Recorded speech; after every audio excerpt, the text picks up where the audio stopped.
Saudara yang terkasih di dalam Yesus Kristus, saat ini kita bersama-sama kembali untuk beribadah di rumah kita masing-masing dalam ibadah keluarga Minggu 14 Juni 2020.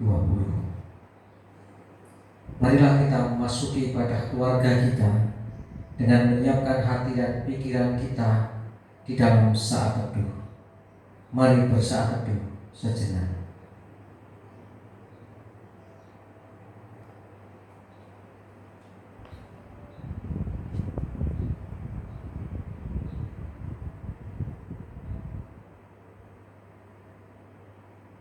Saudaraku, mari kita bangkit berdiri dan kita bersama-sama menyanyikan pujian bagi Tuhan, karena Tuhan adalah Allah yang patut menerima segala pujian.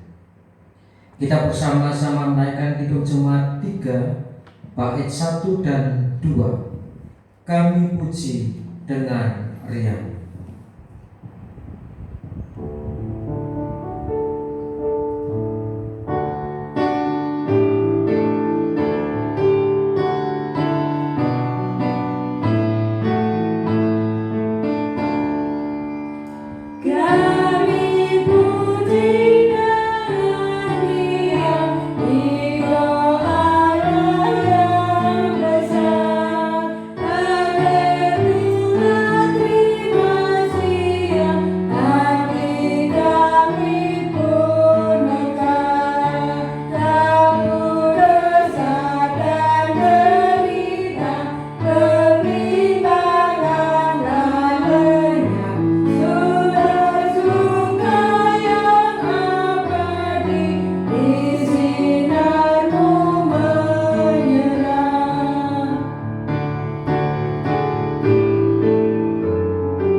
Tuhan yang menciptakan langit dan bumi adalah sumber pertolongan kita. Kasih karunia dan damai sejahtera dari Allah Bapa kita dan Tuhan Yesus Kristus ada pada saudara sekalian. Amin. Dipersilakan duduk kembali. Saudaraku, saat ini Tuhan menyapa kita melalui firman-Nya yang terambil dalam Roma 3 ayat 23 dan 24 yang demikian. Karena semua orang telah berbuat dosa dan telah kehilangan kemuliaan Allah, dan oleh kasih karunia telah dibenarkan dengan cuma-cuma karena penebusan dalam Kristus Yesus. Melalui firman Tuhan yang kita dengarkan ini menyatakan kepada kita bahwa kita adalah manusia ciptaan Tuhan yang dulu pernah jatuh dalam dosa dan dikuasai oleh dosa. Namun oleh karena pengorbanan Tuhan Yesus di kayu salib, kita telah beroleh penebusan. Kita tidak lagi ada di dalam kuasa dosa, tetapi ada di dalam kuasa kasih Allah. Dan dalam setiap kita yang berada dalam kuasa kasih Allah, hidup di dalam kasih-Nya, yaitu mengasihi Allah dan juga mengasihi sesama. Dan di dalam kita melakukan kehidupan ini, menjalani kehidupan ini bersama dengan sesama, seringkali kita sengaja ataupun tidak sengaja kita melukai hati sesama kita. Dan oleh sebab itu kita harus sadar kita harus meminta maaf dan kita merubah diri supaya tidak menyakiti orang lain lagi. Dan bersama-sama kita mohon ampun kepada Tuhan ketika kita sampai saat ini masih menyakiti hati sesama kita. Dengan bersama-sama menaikkan Kidung Jemaat 467 bait 1 dan 3, Tuhanku bila hati kawanku.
Mari bersama-sama kita menghadap Tuhan. Kita berdoa. Tak putus-putusnya kami bersyukur kepadamu ya Tuhan, oleh karena kasih karunia, oleh karena anugerah keselamatan, dan oleh karena berkat-Mu yang senantiasa Engkau limpahkan, perlindungan-Mu yang Engkau berikan kepada kami. Kami pun menyadari bahwa di dalam hari-hari kami masih melangkah di dalam ketidaksempurnaan kami. Kami melangkah di dalam dosa. Oleh sebab itu ampunkanlah kami dan layakkanlah kami untuk dapat hidup seturut kehendak-Mu. Karena ketika kami tidak hidup seturut dengan kehendak, mautlah yang akan kami dapatkan, kebinasaan yang akan kami terima. Namun ketika kami hidup di dalam kasih-Mu, hidup berdasarkan tuntunan-Mu, kami akan beroleh keselamatan dan kami akan beroleh hidup kekal. Tuhan, Engkau Allah yang Maha Tahu. Engkau tahu bahwa kami masih berada di dalam situasi yang belum berakhir, di mana wabah virus corona masih terus ada. Masih banyak korban yang berjatuhan, bahkan kehilangan nyawanya. Banyak alat medis yang juga terkena wabah ini, bahkan juga sampai kehilangan nyawanya. Banyak juga aparat juga di dalam tugasnya juga menderita hal yang sama. Oleh sebab itu ya Tuhan, sembuhkanlah mereka, sembuhkanlah para orang-orang yang saat ini sedang sakit oleh karena virus corona ini. Dan kiranya Engkau juga yang akan memampukan kami untuk berjuang bersama, baik di medis, baik pemerintah ataupun kami, bergandeng tangan untuk bersama-sama keluar dari permasalahan ini. Karena tanpa kebersamaan di dalam kami berperan, di dalam kami berusaha, maka semuanya tidak akan maksimal. Dengan kami bersama-sama berjuang di dalam porsi kami masing-masing, semuanya akan lebih maksimal dan lebih baik. Tuhan, kiranya Engkau juga berkati para ahli yang berusaha untuk mendapatkan vaksin dari virus corona ini, yang menanggulangi virus corona ini. Engkau berkati, berikan kemampuan supaya segera menemukan vaksin untuk mengatasi virus corona ini. Engkau juga berikan kami kesadaran untuk berjuang bersama, dan kami mohon kiranya Engkau segera menolong kami. Engkau pulihkan dan sembuhkanlah kami. Engkau selamatkan kami dari wabah virus corona ini. Tuhan, kiranya Engkau juga bersama kami, beserta kami dalam pergumulan kami masing-masing. Engkau yang akan menuntun kami dan akan memberikan jalan keluar atas kami. Kami yakin dan percaya kepadamu, kepada kuasa-Mu, dan kami berserah kepada pertolongan-Mu. Saat ini kami akan mendengarkan firman-Mu, Tuhan. Tuhan sendiri yang berfirman, kami siap untuk mendengar. Di dalam kasih Kristus kami berdoa. Amin.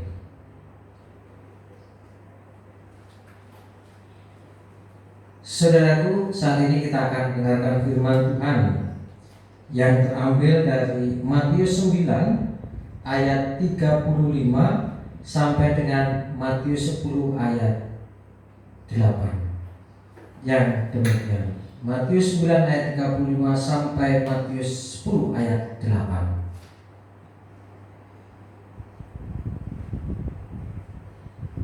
Belas kasihan Yesus terhadap orang banyak. Demikianlah Yesus berkeliling ke semua kota dan desa. Ia mengajar dalam rumah-rumah ibadat dan memberitakan Injil kerajaan surga, serta melenyapkan segala penyakit dan kelemahan. Melihat orang banyak itu, tergeraklah hati Yesus oleh belas kasihan kepada mereka, karena mereka lelah dan terlantar, seperti domba yang tidak bergembala. Maka katanya kepada murid-muridnya, tuaian memang banyak, tetapi pekerja sedikit. Karena itu, mintalah kepada Tuhan yang empunya tuaian, supaya Ia mengirimkan pekerja-pekerja untuk tuainya itu. Yesus memanggil ke-12 muridnya dan memberi kuasa kepada mereka untuk mengusir roh-roh jahat dan untuk melenyapkan segala penyakit dan segala kelemahan. Inilah nama ke-12 rasul itu. Pertama, Simon yang disebut Petrus dan Andreas saudaranya, dan Yakobus anak Zebedeus dan Yohanes saudaranya, Filipus dan Bartolomeus, Thomas dan Matius pemungut cukai, Yakobus anak Alfius dan Tadius, Simon orang Selot, dan Yudas Iskariot yang mengkhianati Dia. Kedua belas murid itu diutus oleh Yesus, dan Ia berpesan kepada mereka, janganlah kamu menyimpang ke jalan bangsa lain atau masuk ke dalam kota orang Samaria, melainkan pergilah kepada domba-domba yang hilang dari umat Israel. Pergilah dan beritakanlah kerajaan surga sudah dekat. Sembuhkanlah orang sakit, bangkitkanlah orang mati, tahirkanlah orang kusta, usirlah setan-setan. Kamu telah memperolehnya dengan cuma-cuma, karena itu berikanlah pula dengan cuma-cuma.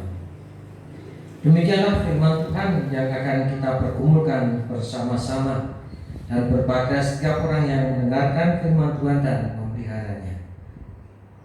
Saudaraku yang dikasihi Tuhan, ketika kita melihat, mendengar sesuatu, tentunya akan muncul perasaan-perasaan tertentu di dalam hati kita. Ketika kita mendengar ada saudara kita yang sakit, hati kita merasa sedih.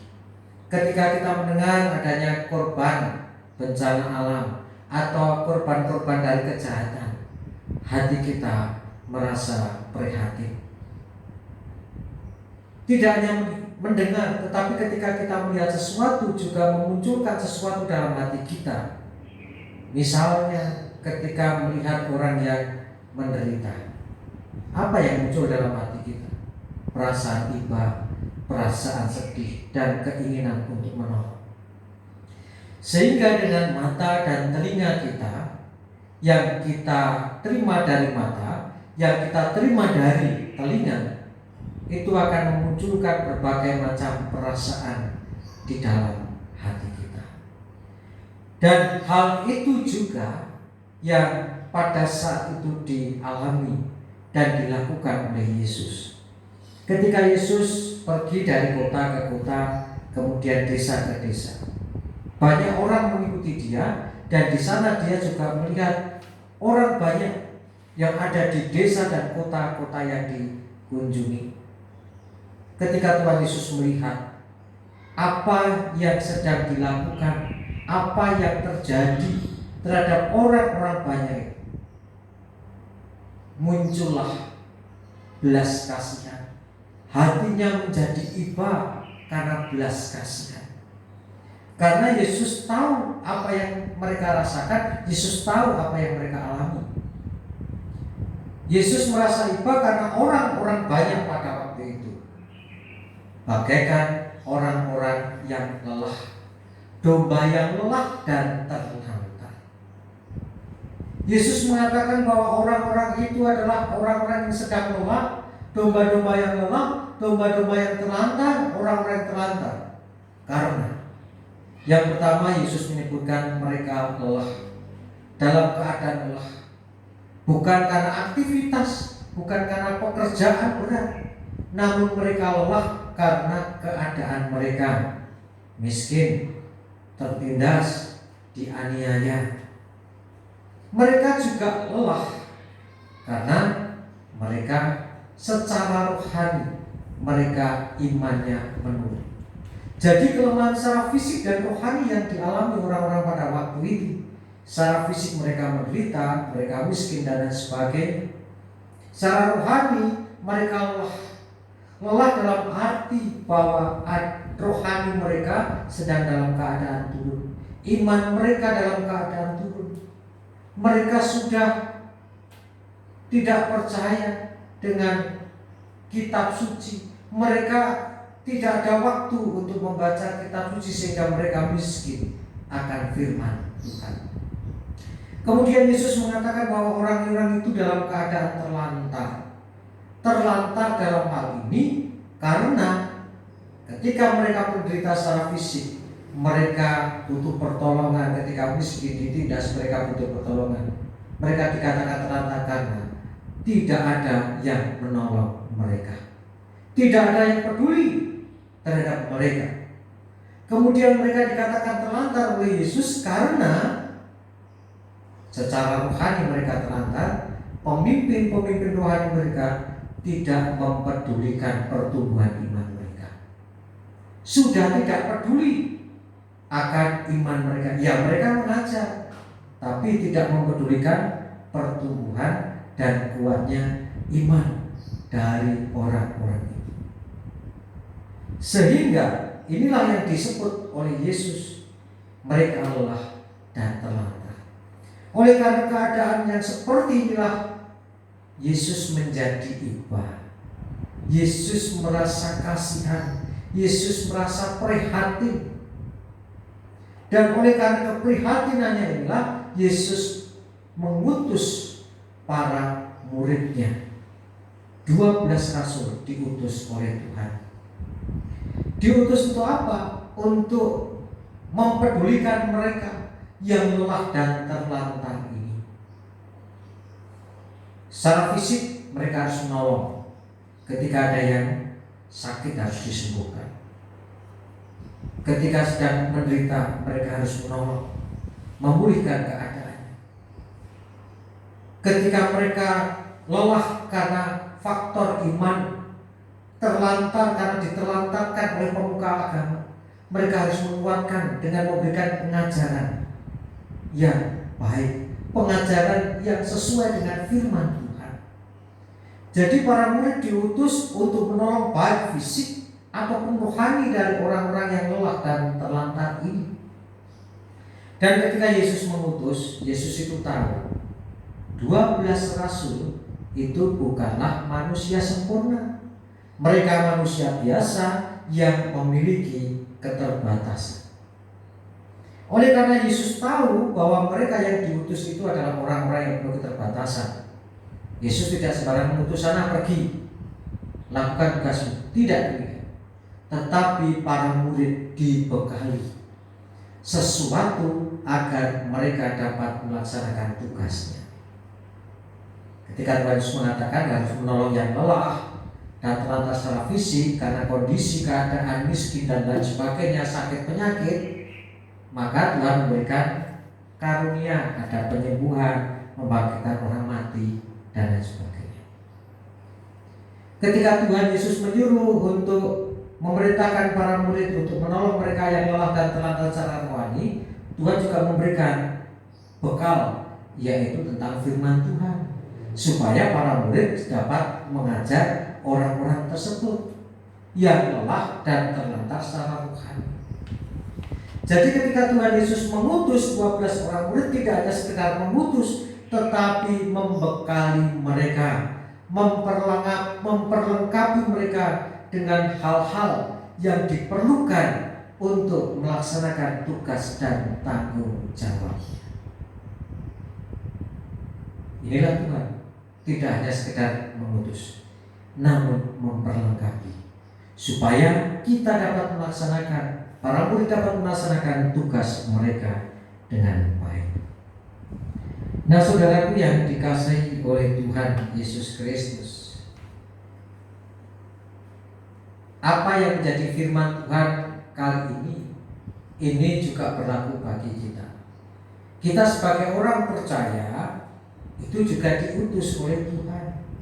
Bagaimana kita diutus untuk menolong yang lemah dan terlantar, baik secara fisik ataupun secara rohani.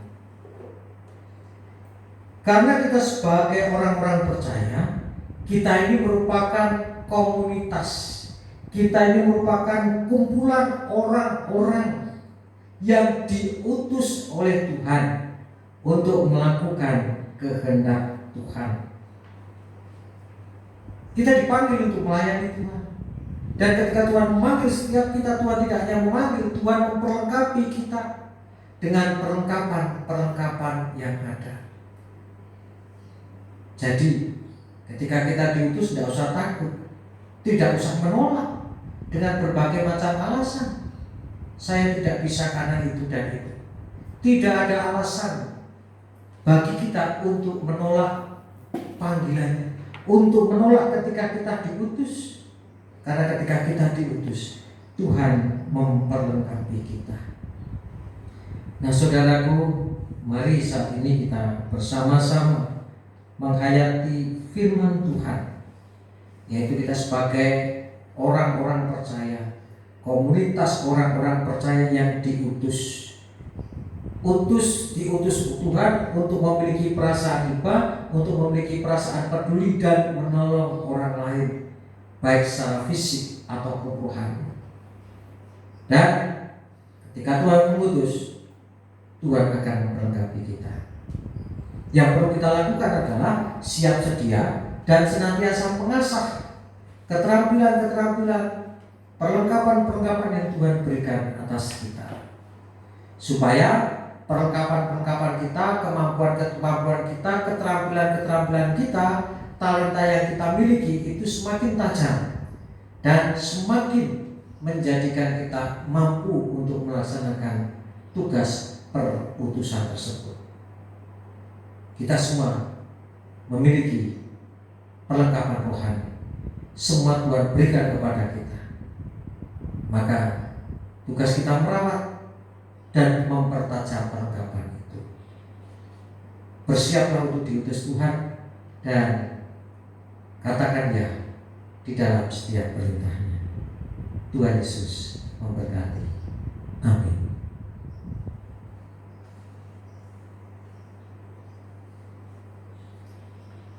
Saudaraku yang terkasih di dalam Yesus Kristus, pada hari Sabtu 20 Juni 2020 yang akan datang, majelis akan melaksanakan ibadah persiapan sakramen perjamuan yang di dalamnya ada ibadah perjamuan kudus majelis, yang sebelumnya roti dan anggur diberkati terlebih dahulu, dimohonkan berkat kepada Tuhan. Kemudian majelis bersama-sama akan makan dan minum dalam perjamuan kudus tersebut. Setelah itu, secara simbolis majelis akan menerima roti dan anggur yang nantinya oleh majelis akan diserahkan, akan diedarkan atau dibagikan ke rumah-rumah jemaat. Oleh sebab itu, sebelum kita menerima sakramen perjamuan pada tanggal 21 Juni yang akan datang minggu, kita bersama-sama menghayati makna perjamuan dan menguji diri kita masing-masing. Sakramen perjamuan adalah sebagai salah satu wujud dari pemeliharaan iman, dan sebagai sarana memelihara iman, sakramen perjamuan mengandung maksud yang pertama. Roti dan anggur sebagai lambang tubuh dan darah Tuhan Yesus menunjuk dan mengingatkan bahwa penyaliban dan kematian Tuhan Yesus adalah dasar penyelamatan bagi manusia. 2. Sakramen perjamuan menunjuk dan mengingatkan bahwa orang-orang percaya merupakan keluarga Allah. 3. Sakramen perjamuan menunjuk dan mengingatkan keperjamuan yang sempurna di surga sebagai kesempurnaan keselamatan. 4. Sakramen perjamuan menunjuk dan mengingatkan pemberitaan tentang kematian Tuhan Yesus sampai Ia datang. Sebelum kita bersama-sama menerima sakramen perjamuan di tengah-tengah keluarga kita masing-masing, mari kita menguji diri kita dengan bertanya pada diri kita sebagai berikut. 1. Apakah kita sungguh-sungguh menyadari dan mengakui bahwa kita berada dalam kondisi tidak selamat karena dosa, dan dengan kekuatan serta usaha sendiri tidak mampu melepaskan diri dari kondisi tersebut, sehingga membutuhkan juru selamat yang berkuasa melepaskannya? 2. Apakah kita sungguh-sungguh bertobat dan menyerahkan diri dengan penuh keyakinan kepada Allah yang menyelamatkan manusia melalui kematian dan kebangkitan Tuhan Yesus? 3. Apakah kita sungguh-sungguh bertekad menyerahkan diri untuk hidup sesuai dengan firman-Nya? 4. Apakah kita sungguh-sungguh bertekad senantiasa menjalani hidup penuh syukur atas anugerah penyelamatan Allah? Selaku hamba Tuhan, saya menegaskan bahwa sakramen perjamuan diperuntukkan bagi orang-orang yang mau bertobat, menyerahkan dirinya pada tuntunan Tuhan, selamat mempersiapkan diri di dalam mengikuti sakramen perjamuan Tuhan. Amin.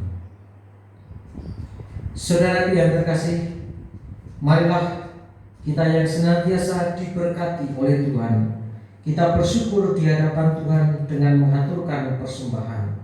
Dan persembahan yang kita aturkan akan didasari dengan Mazmur 50 ayat yang ke-14 yang demikian. Persembahkanlah syukur sebagai korban kepada Allah, dan bayarlah nasarmu kepada yang maha tinggi. Mari kita mempersembahkan syukur kita kepada Tuhan dengan bersama-sama.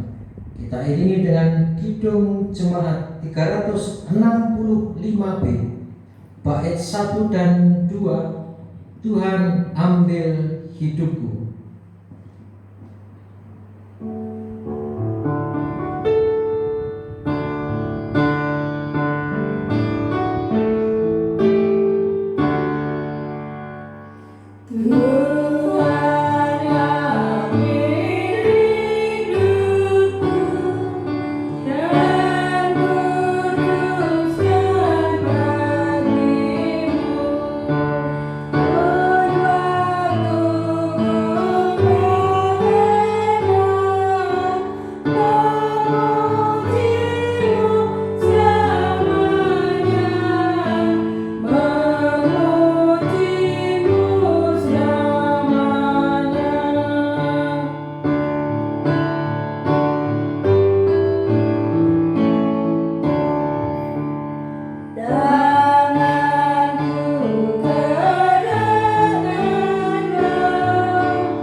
Mari bersama-sama kita berdoa.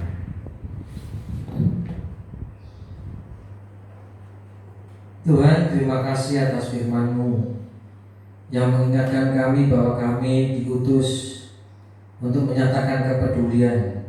Dan ketika Engkau mengutus kami, Engkau tidak membiarkan kami sendiri, tapi Engkau memberkapi kami dengan berbagai macam keperluan yang kami butuhkan. Sehingga mampukan kami untuk siap sedia menerima perutusan dari Tuhan. Dan mampukan kami juga untuk mempersiapkan diri kami masing-masing di dalam kami mengikuti sakramen perjamuan Tuhan di rumah kami masing-masing. Dan saat ini kami akan melanjutkan aktivitas kami. Tuhan kiranya beserta dengan kami. Tuhan kiranya menuntun dan melindungi kami. Di dalam kasih Kristus kami menyerahkan diri kami dan menyerahkan persembahan syukur ini kepadamu. Terimalah supaya persembahan ini mendukung pelayanan yang ada. Dalam Yesus Kristus, amin. Mari bersama-sama kita bangkit berdiri dan kita mengikrarkan pengakuan iman rasuli secara bersama-sama. Aku percaya kepada Allah Bapa yang Maha Kuasa, Khalik langit dan bumi, dan kepada Yesus Kristus, Anaknya yang tunggal, Tuhan kita, yang dikandung daripada Roh Kudus, lahir dari anak darah Maria, yang menderita di bawah pemerintahan Pontius Pilatus, disalibkan, mati dan dikuburkan, turun ke dalam kerajaan maut. Pada hari yang ketiga, bangkit pula dari antara orang mati, naik ke surga, duduk sebelah kanan Allah Bapa yang Maha Kuasa, dan akan datang dari sana untuk menghakimi orang hidup dan yang mati. Aku percaya kepada Roh Kudus, gereja yang kudus dan am, persekutuan orang kudus, pengampunan dosa, kebangkitan daging dan hidup yang kekal. Terimalah berkat Tuhan. Kasih karunia Tuhan Yesus Kristus dan kasih Allah dan persekutuan Roh Kudus menyertai saudara sekalian. Amin.